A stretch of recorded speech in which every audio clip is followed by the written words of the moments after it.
Hello, good morning all. Today I am presenting on the topic lung protective ventilation. So this is, I think, the fifth session on ventilation class.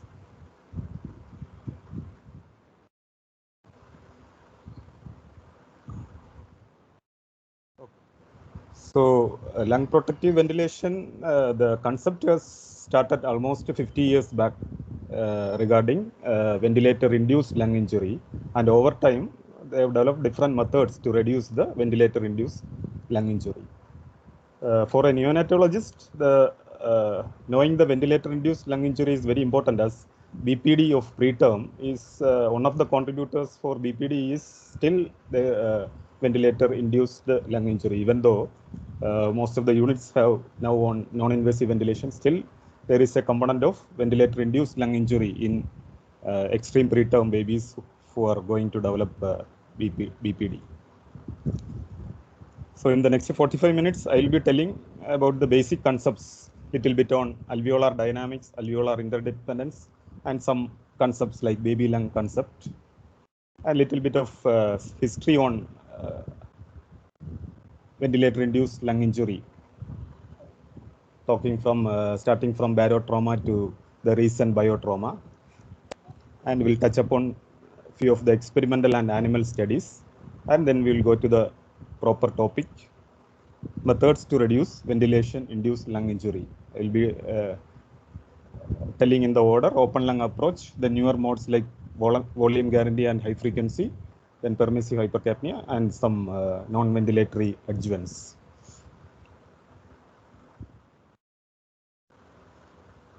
So ventilator-induced lung injury, or VILI, or ventilator-associated lung injury, is a combination of different pathophysiologies or different mechanisms like alveolar hyperdistension, then inflammatory process with neutrophilic infiltration, formation of hyaline membrane, fibrogenesis, and impaired gas exchange. So this is a combined picture. So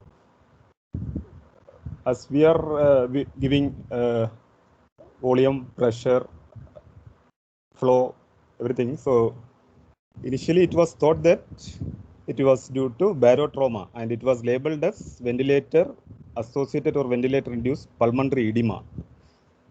Then the concept of volutrauma came, followed by atelectotrauma, and recently biotrauma. So I'll be discussing one by one. So before going to that, a few basic things regarding the key components of lung structure which are affected in ventilator-induced lung injury. One is the dynamic alveolar mechanics in normal and abnormal lung.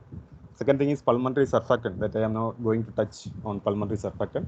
Then again the same thing, alveolar mechanics again depends on the extracellular matrix or supportive framework composed of elastin and collagen. So our usual teaching is alveoli is like a balloon, and acini means a group of alveoli with the distal respiratory tract. So acini is like a bunch of grapes, and acini in Latin itself means grapes. But as far as the current concept, alveoli is not like a balloon or a bubble. It is like a spongy or froth-like, and it is not spherical. So the Laplace law will not apply at all time.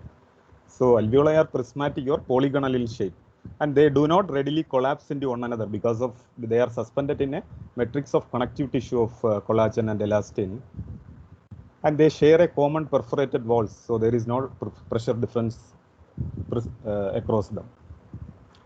And Laplace law, which is pressure is 2T by and inversely proportional to radius. So 2T formula 2T by R. It applies to spheres and cylinders. So it applies to mechanics of alveolar airway collapse, but not completely relevant to an individual alveolus, as it is no longer a sphere. But still we use the Laplace law, and we explain most of the mechanisms based on that. So the lower thing is the structure, the histology of a lungs, showing the airway, blood vessel, and the alveoli. So you can see the alveoli is not a spherical, not at all a spherical structure, and it is connected, interconnected. So this is on article came in 2003, like Laplace law and the alveolus, a misconception of anatomy and misapplication of physics. That is the same thing what I highlighted here. So as I have told, it is not as simple like a balloon. It is complex and anisotropic. And one of the thing they are telling is conformational changes as a result of alveolar septal folding. It will be like a crumpling and uncrumpling of a paper bag while inspiration and expiration. And normal alveoli are very stable and will not change size with the expiration and inspiration. And this also explains the hysteresis loop. As you all know, hysteresis loop, there is inspiration, inflation limb and deflation limb will go separately. And this photograph of in vivo photograph of subpleural alveoli, the left hand side A and B, you can see the inspiration and expiration. The alveoli are almost maintaining the normal size. And in an injured lung, rabbit lung by saline lavage, during expression, the alveoli is going to collapse. In the same study they did with the high frequency, they found similar to A and B. The alveoli is like expanded in inspiration and expiration with the high frequency ventilation. That I will come to later. Another term we have to know is alveolar interdependence. It is nothing but the interplay between the alveoli, adjacent alveoli, and between alveoli, airway, and vasculature. That is, and we all know that elastic recoil of the alveoli is responsible for 1/3 of the lung compliance.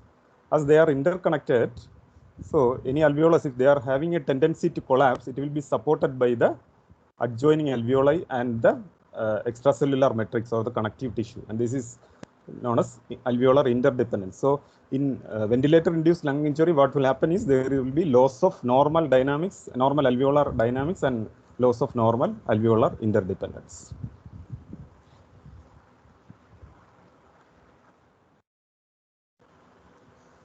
So we'll go to ventilator-induced lung injury. So this is a rat lungs. After first left-hand side is the normal lungs. Middle one is after 5 minutes of mechanical ventilation, and right-hand side is after 20 minutes of mechanical ventilation.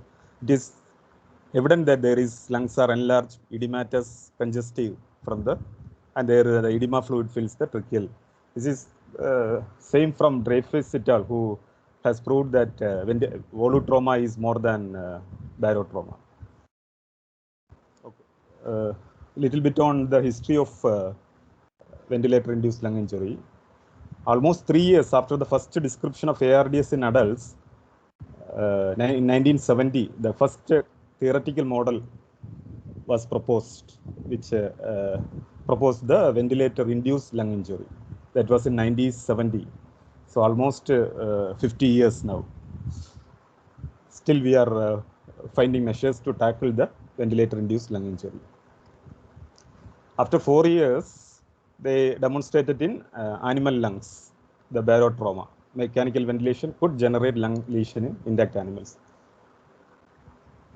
And following that, Dreyfus et al., in their studies, they proved that volutrauma is more traumatic than barotrauma. And subsequently, that found there are terms like atelectotrauma and biotrauma. So this is the first description of VILI. So I will just read 2 sentences which I have not highlighted. So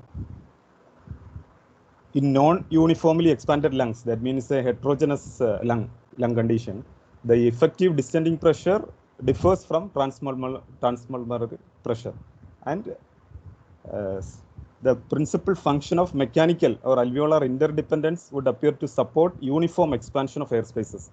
So there is increase in capillary transmural pressure in regions which is subjected to abnormally high outward acting stress. When there is increased stress means indirectly pressure, there will be increased transmural pressure, and there will be edema and pulmonary edema. So initial term was ventilator-induced pulmonary edema, because more like a barotrauma. This is the first animal study on rats There are also same things, high inflating pressures because of loss of interdependence. There will be edema, alveolar edema. So they proved that alveolar edema does not happen if you give some PEEP. If you are not giving adequate PEEP, you will develop alveolar edema with perialveolar edema. But alveolar edema can be prevented by giving some amount of PEEP. So ventilator-induced pulmonary edema is due to increased vascular transmural pressure, and then there is leak happening in the alveolar capillary membrane, means increased alveolar capillary permeability, and also due to surfactant depletion. These are the different causes for ventilator-induced pulmonary edema. So almost 15 years after the first description and found out that barotrauma, found out that Dreyfus et al. Animal study concluded that volutrauma is more than barotrauma. So what they did was, so he ventilated. So he ventilated rats with a high pressure. So high pressure, this left hand side, there is bar diagram is there. So high pressure and high volume, then low pressure and high volume, and high pressure and low volume. So how they have given low pressure and high volume means they used the negative pressure ventilation. And how they have administered high pressure, low volume means they have given a chest trap. Chest trap means they will give high pressure, but they will not be allowing the lungs of the rat to expand, means volume will be still low. So, and they measured extravascular lung water, that is the QWL, that is the first thing, and dry lung water and albumin space. So it is clearly evident that the third, that with low pressure, there is clear evidence that everything is less. There is significant difference compared when we give low volume compared to high volume. The second thing, they have administered with some amount of PEEP, 10 centimeter of PEEP. So you can see compared to no PEEP, this is in the right hand side three diagrams. So no PEEP, when you give compared to no PEEP, when you give 10 centimeter of PEEP, the edema, fluid or dry lung weight, everything is less compared to without PEEP. Is it clear? Is my cursor visible? Hello? No, Shanu. Just put the cursor again. Yeah, it's visible now, yeah. Okay. So this right hand side is showing the PEEP reduces the alveolar edema. So yeah, so subsequently another person studied capillary filtration coefficient. That also, when we limit the lung inflation, it decreases the increase of filtration coefficient. That means filtration coefficient is reduced. When this is done in New Zealand white rabbits. So you can see when you give 45 centimeter of pressure, and they have measured the in the y-axis filtration coefficient KFC. Filtration coefficient is represented by KFC. So you can see the 45 centimeter of pressure, centimeter of water pressure, and this dark thing is the body cast. So there is great difference between the filtration coefficient between the closed chest. Closed chest means without body cast, and the dark thing is on with the body cast. So when you prevent the lungs from expanding, means limiting the lung volume, it is reducing the capillary filtration coefficient and thereby reducing the pulmonary edema. So subsequently, we started giving lower tidal volume to prevent the volutrauma. So then also we found that there is lung injury is happening. So then came with the concept of adductotrauma. Adductotrauma is due to repeated opening and closing of alveoli causing shear stress injury. So, and this can be prevented by open lung ventilation and optimal PEEP. So that I will come to it later. So this is the mechanistic model showing what will happen to the epithelial cells when an air bubble tries to expand a collapsed airway. So this is so you can see the different stress injuries to the epithelial cells. I am not going much into the details. So you can see different changes in the membrane of the epithelial cell.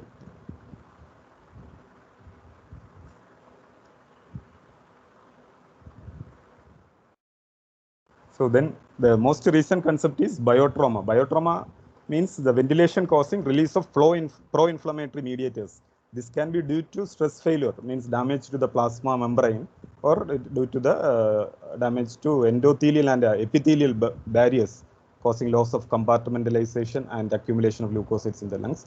Or it can be due to effect on the vasculature due to increased intraluminal pressure and vascular shear stress. So all these mechanisms will lead to lung damage. And the last point is over-distension without tissue destruction. So here comes the concept of mechanotransduction. That means there is over-distension, but without causing tissue destruction, there will be release of chemical mediators. Means mechanical injury is transmitted to chemical mediators there, which trigger the subsequent inflammation and the damage. So mechanotransduction, the terminology means process through which cells sense and responds to mechanical stimuli and by converting to biochemical signals. So mechanical stimuli are converted to biochemical signals. And this is by means of interaction between cytoskeletal and cell-to-cell and cell extracellular matrix interactions. So finally, animal studies, they have proven that it can go into a state of multi-organ dysfunction syndrome because of ventilation per se. Ventilation alone, it can invoke a MODS, but it is not proven in human studies. So this is the mechanism of mechanotransduction. So I will just tell. So when there is tension happens, what will happen is the tension, this is the extracellular matrix, and extracellular matrix interacts with the membrane, cell membrane, through integrin. This alpha beta is integrin, and this integrin is interacting with this actin filament. So this is, everything is interlinked. So what will happen means, when there is tension happens here, when outside the alveoli, also tension happen here. Finally, what will happen is there will be binding of multiple proteins like focal adhesion kinase, and last step will be the activation of the signaling pathways like MAP kinase. So finally, gene transcription, and it will mediate the inflammation and injury. So this is modes which is showed in sheep studies. They have shown modes, MODS with ventilation. So one more thing is that animal studies again showed in high flow can cause ventilator-induced lung injury.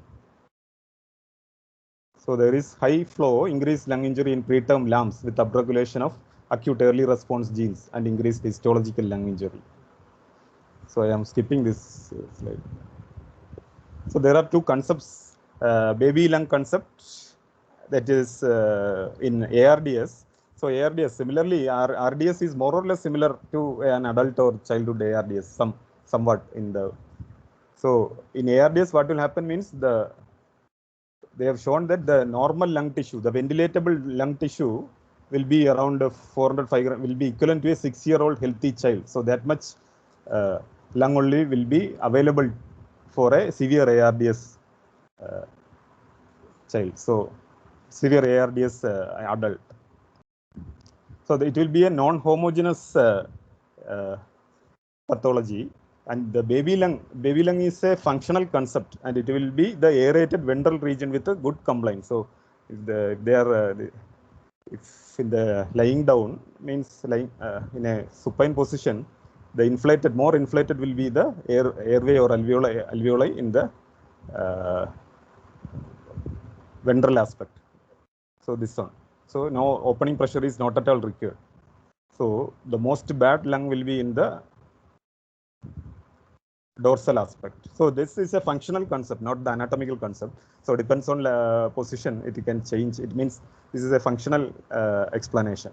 So what will happen means, so if you give ventilation for a baby or a patient with a heterogeneous lung, with the areas of collapse, consolidation, and well-inflated, already well-inflated airway, alveoli, when you give some pressure, it tries to open up this collapsed and consolidated airway. But what will happen to this will be it can cause injury, or it will overexpansion of the already expanded alveoli. So that is a very difficult situation in case of a heterogeneous lung pathology.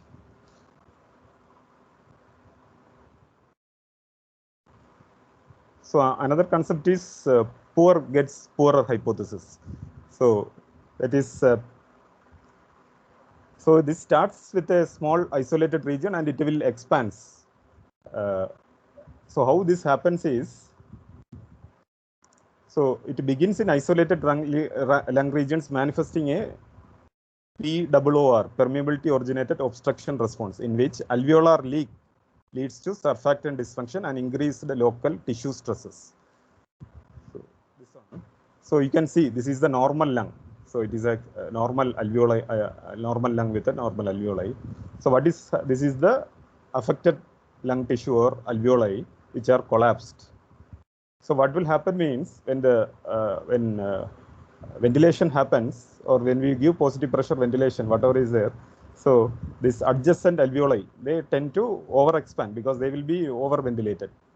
So when they over ventilate, automatically this will get damaged, and finally that will tend to collapse. So finally it will spread like this. So this will happen like in a. So how to prevent this is to by again open lung approach. You have to start your treatment with opening the already collapsed airway, because before starting your treatment like high frequency ventilation or any measures, you should try to open up the whatever collapsed airway. So otherwise this will expand like this.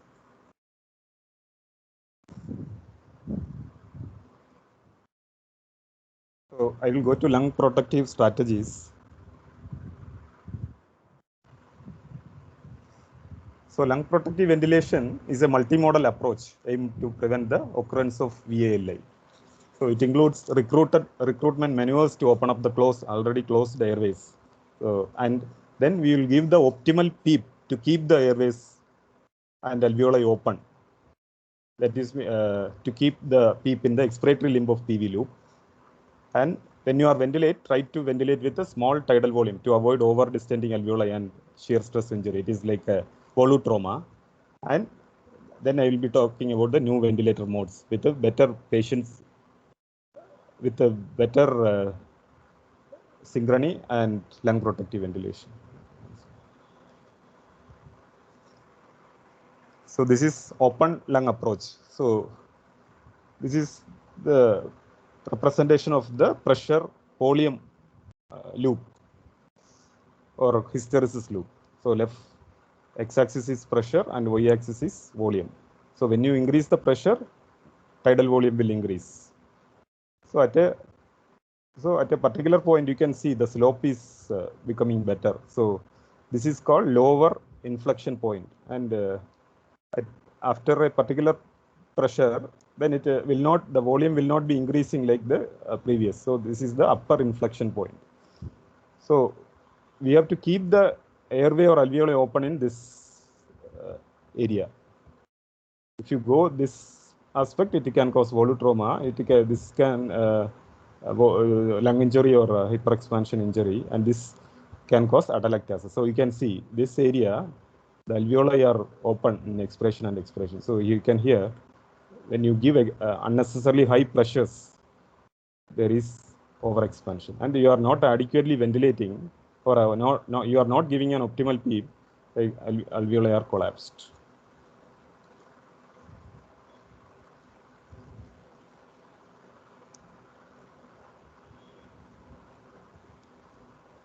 So, so there are different recruitment maneuvers are mentioned in different studies. So I will, one is sustained lung inflation. That is still controversial in delivery rooms, sustained lung inflation. That is keeping a higher pressure to distend the alveoli. So keeping high PEEP for a few seconds. Another thing is PEEP titration. That is different, incremental and decremental. So what we'll do is we'll go up the PEEP. So if the baby is on 20 by 6 or like that, we can go up the PEEP to 8 or 10 like that, and you can come down and see which PEEP is the optimal. Optimal PEEP is the one which PEEP at which the tidal volume will be the maximum, and baby will be saturating SpO2, and the tidal volume will be the maximum at the optimal PEEP. The lung will be at the functional residual capacity. Hello, Vignesh is there. Hello.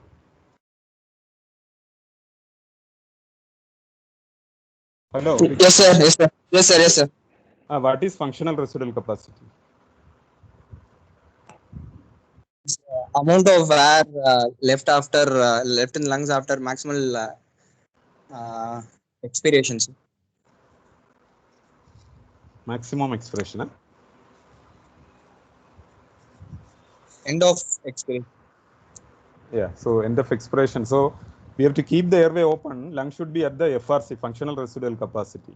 So we have to keep, we have to do the open lung approach by different recruitment maneuvers. So what are the advantages, sir? It will decrease the barotrauma. It will cause, prevent the repeated opening and closure, means adalectotrauma, and it will increase the baby lung. Baby lung is the functional or normal lung. So we have to keep a balance. It should not go into over expansion. It should not go into collapse or de-recruitment. So this is again to highlight. So we have to be always in the safe window. So PEEP, we will select PEEP and PIP in such a way that PEEP will be just above the lower inflection point to prevent the alveoli from collapsing, and PIP will be almost in the upper inflection point, so that lungs will always in the functional residual capacity, in a state of FRC. Again, if you are inadvertently giving higher PEEP, what will happen means it will cause perfusion problems also. So what will happen is you will expand this alveoli, and correspondingly the capillaries are getting compressed.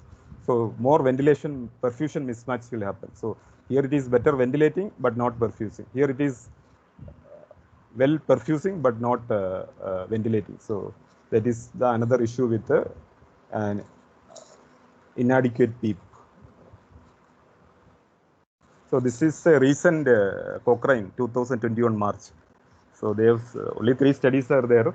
Lung recruitment maneuvers for reducing mortality and respiratory morbidity in mechanical ventilated newborns. So they showed no clear difference between the different maneuvers. So stepwise is what I have told. Increase the PEEP and come down to the back same. Double PEEP, I could not get the Cochrane full thing. So they have mentioned further research is recommended. So coming to small tidal volume ventilation. So in the landmark ARDS network trial came in NEGM. This is an adult study on 2000. They compared 6 ml per kg versus 12 ml per kg, and they showed that lower lung volume with the PEEP optimization decreased mortality rate. So that has become a standard now with the lower, that is again justified the volutrauma. So lower tidal volume is always safer. So now the conventional modes like Manisha is there. Hello, Manisha or Merin? Yes, sir. What is TCPL AC? What is TCPL? What is TCPL?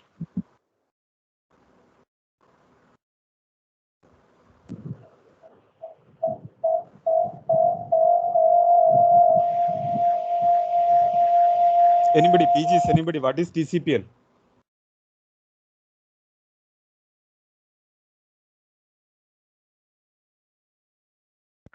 The time cycle pressure limited. Okay, who is this? Shivam. Okay, Shivam. Okay, fine. Yeah. So now the conventional modes are replaced by volume targeted ventilator modes to avoid volu trauma. So volume guarantee is good evidence that it is a very good mode for a newborn, especially preterm RDS. Mindu has already taken a session on volume guarantee, so I am not going into much on thing. But still, we are not commonly used either because of ignorance, inexperience, or inertia. So volume guarantee, this is the Cochrane meta-analysis. To highlight the point that volume guarantee will reduce the BPD. This is 36 weeks, sorry. So BPD by 27%. And it will reduce IVH, pneumothorax, hypo, everything around 50%, it will reduce. So there is good evidence for a volume targeted mode compared to pressure limited ventilation in reducing death or BPD or ventilator induced lung injury. In reducing BPD, not death or BPD.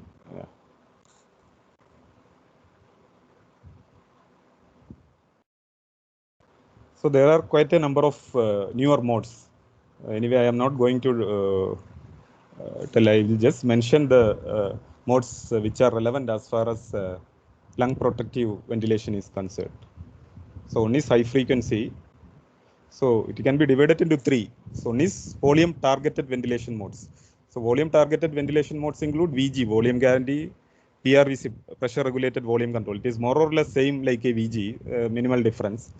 VAPS is volume assured pressure support. It is a hybrid mode. In the term itself, it is there, pressure support and volume assured. So it will is basically a pressure support mode. If the volume is not adequate or tidal volume, set tidal volume is not reached, it will change to volume control mode. It will increase the inspirated time and it will get the target volume. So others are modes based on smaller tidal volume with a very faster rate, that is high frequency ventilation. Then modes based on the physiological concept of respiratory variability. So it is very physiological in such a way that it will adjust to the change in compliance and resistance of the patient or the baby. So it is proportional assist ventilation and neurally adjusted ventilator assist. So what we follow is high frequency ventilation. So I will go into a little bit detail on high frequency ventilation. Yeah.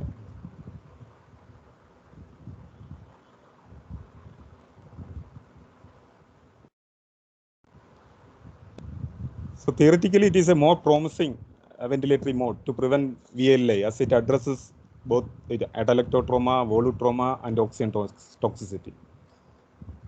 Oxygen toxicity in the sense it will reduce the FiO2 requirement and thereby it will reduce oxygen toxicity. It will stabilize functional residual capacity to prevent collapse of the lung units, limit tidal volume to avoid overdistension, and minimize oxidative stress.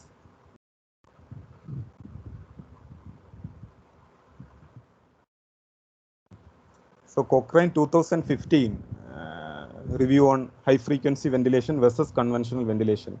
There is a small reduction in the risk of CLD, but the evidence is weak due to the inconsistency of this effect across trials. So more trials are required. So still evidence is not that great to high frequency ventilation, but there is we found it is clinically useful and theoretically it is useful for high frequency ventilation. So this is in preterm babies. In term babies, again same thing. More RCTs are needed to establish the role of either elective or rescue high frequency ventilation in term, near term and term infants.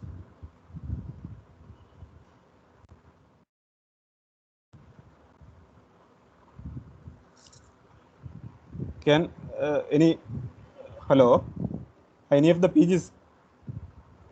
Hello.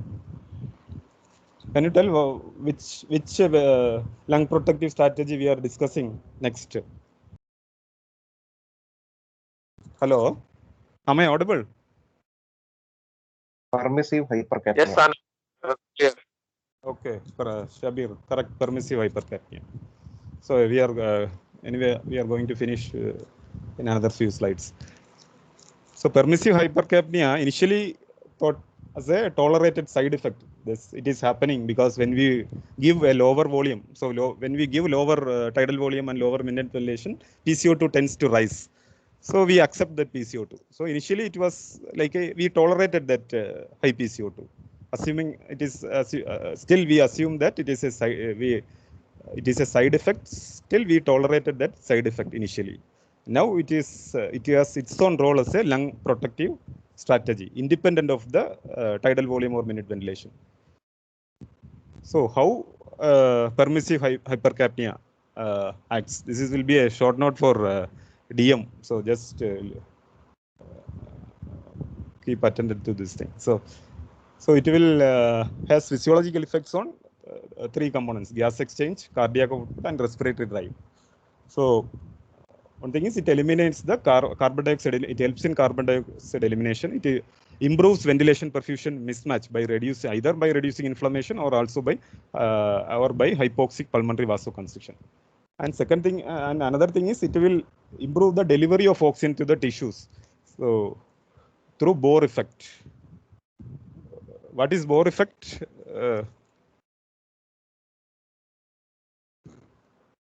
Anybody from DM? Bohr effect. What is Bohr effect?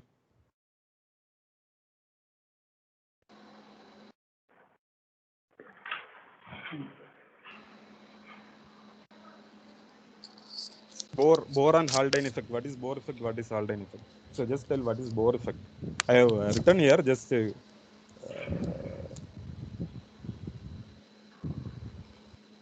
Bohr effect is that acidosis causing easy oxygen delivery to tissues. Yeah, so acidosis or increased carbon dioxide will cause oxygen dissociation curve to the right. So it will cause more delivery to the oxygen to the tissues. Yeah. So permissive hypercapnia also contributes to increase in cardiac output. This is by decrease in peripheral resistance and indirectly through decreased mean airway pressure. This is mentioned, the decrease in peripheral resistance is mentioned in an article, but I could not find out why decreased peripheral resistance happens with permissive hypercapnia.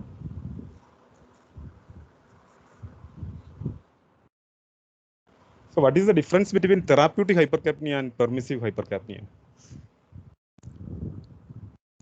So now the studies have showed that CO2 retention per se has an independent effect on avoiding lung injury, not because of the irrespective of the tidal volume. So if you increase the PCO2, there is enough evidence in animal studies that it will prevent lung injury. So they have tried giving excess carbon dioxide through the inspired gas, and they have studied, and it is also proven that lung injury is less if you give inspired gas to the if you give carbon dioxide to the inspired gas.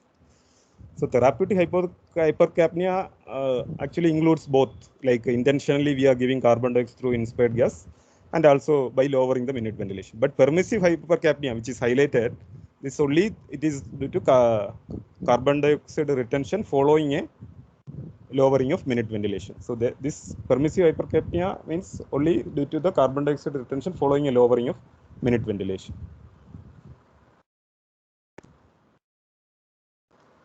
So hypercapnic acidosis, it is more or less the same term. So whenever there is a hypercapnia or hypercapnic acidosis, we should see whether there is an increased dead space, whether excessive CO2 production, whether there is a shunt fraction, or whether there is an associated metabolic acidosis. So we should be cautious in taking a decision on whether to act for the hypercapnic acidosis or not. So failing to account for these variables can cause more harm than benefit. And again, permissive hypercapnia can be unsafe in metabolic acidosis, hemodynamic instability, and raised ICP. So what usually we follow is if pH is more than 7.2 and PCO2 is up to 60, if pH is more than 7.2, and if PCO2 we will accept up to 60 because hypercapnic acidosis, it is one way it is beneficial, but we have to think of other variables like increased dead space, metabolic acidosis, all these components. So acting or whether to act or to be silent on hypercapnic acidosis is person to person or patient to patient decision. So this is the 2001 Cochrane, came long back. It showed no evidence. So after that, several studies which have shown contradictory evidence. And this is the Felby trial. So Felby trial is for extreme low birth weight infants. They have given very high PCO2 and mildly high PCO2. So intervention group, this is within those who are ventilated within 24 hours. Intervention was high PCO2 target. This target is only for those who are on ventilator. So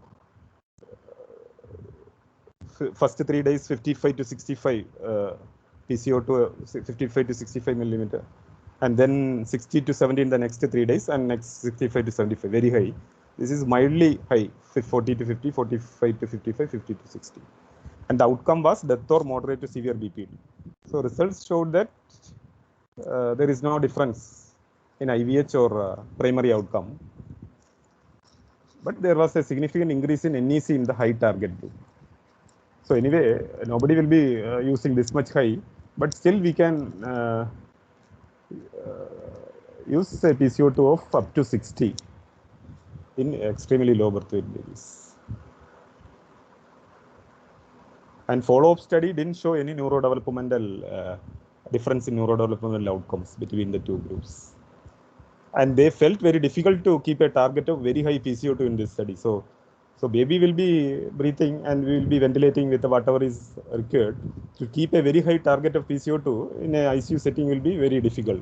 Usually what we see is they will be washing out PCO2 and PCO2 will be 20 to 30 like that, and it will be difficult to ventilate the baby.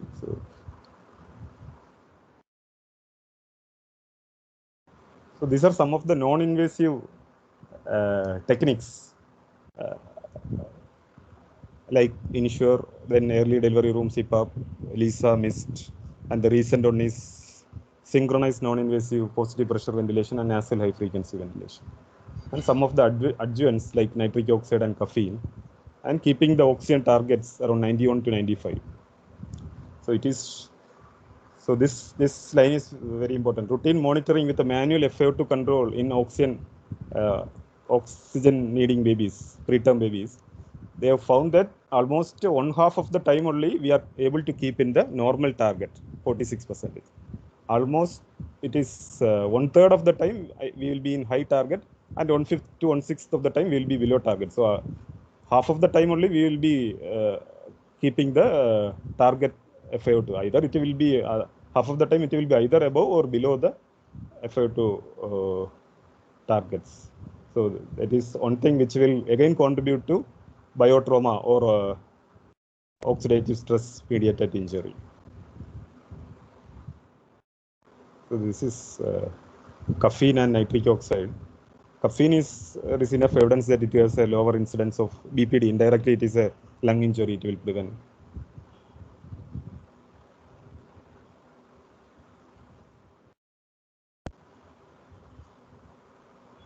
So as I have discussed, open lung ventilation,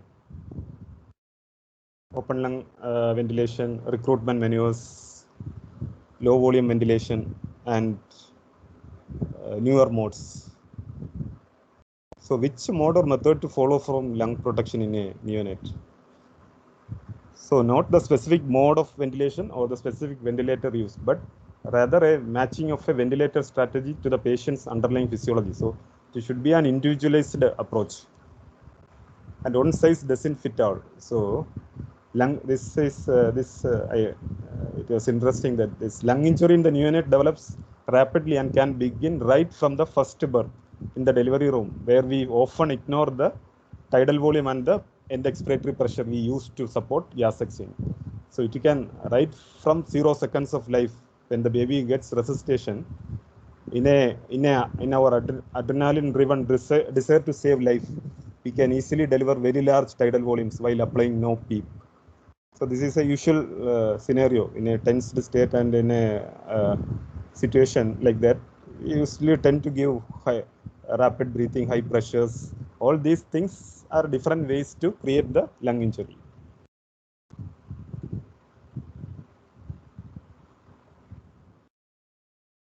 Still, there are more questions to get answered.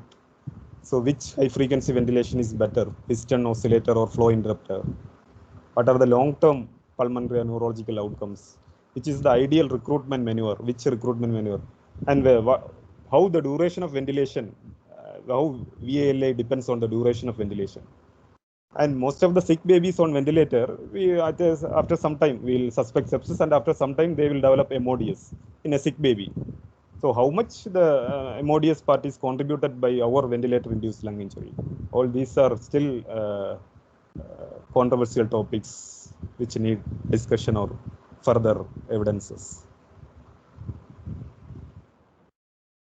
So to summarize, so finally one size doesn't fit all. So we have to patient basis, we have to fine tune our ventilator strategies. So RDS, babies who are born with RDS, with there is heterogeneous lung with physiologically there will be improve with the increase in compliance. So ventilator, so volume guarantee mode is the best support, which is it can help in auto weaning, and we can extubate the baby fast, and we can avoid the ventilator-induced lung injury. High frequency oscillatory ventilator is another mode we can consider if the baby is requiring higher pressures for higher settings to minimize the lung injury. Then newer modes are there, but we should be experienced with the newer modes before touching or playing with the ventilator. And permissive hypercapnia, explaining the theory is easy, but in the bedside, whether to act or not to act is also a little tricky.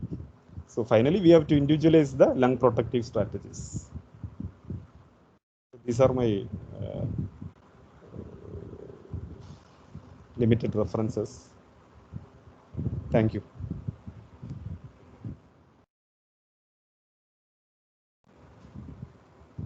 Hello. Hello. Yes, Tanu. Sir. You're checking whether all of them are clear or they slept off. Yeah. Very nice. I am at home, sir, so I don't know whether. Very nice presentation. I enjoyed thoroughly. Thank you, sir. Any from the DMPGs, any doubts you can? Any slide has to